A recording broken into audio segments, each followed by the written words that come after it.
I tell stories about my children because invariably they tell me about myself. I've always been a storyteller.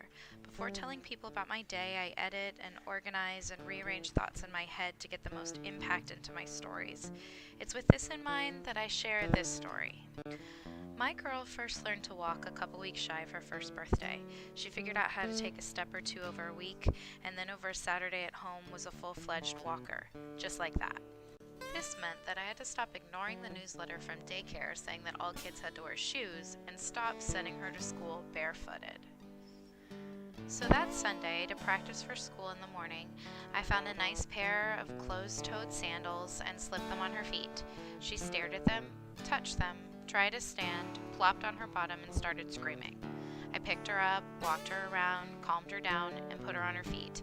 She plopped down once again and screamed her head off.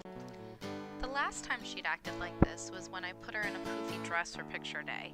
It was too difficult to crawl in, so she just sat and screamed until I put her in the car to go to school. I knew from that experience I was doomed, so I did what any good Christian mom would do. I picked her up, put her in the car seat, drove to church, and deposited her in the nursery. Surprisingly enough, however, when I picked her up after church, there were no complaints.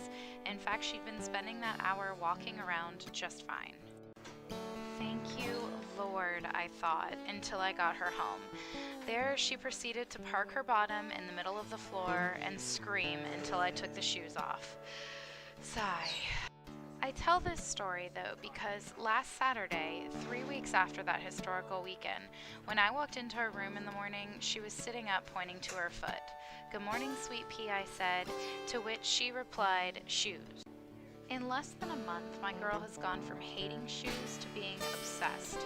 I cannot get her dressed in the mornings without her asking for shoes. She grabs any shoes, my shoes, her brother's shoes, her daddy's shoes, her own, and toddles around the house with them, repeating the word shoe.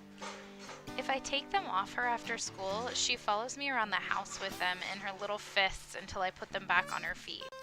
I've learned a lot about parenting in the process of doing it, and one thing I've learned is that no matter how fervently my children's opinions are on something, in a few weeks they may be completely the opposite.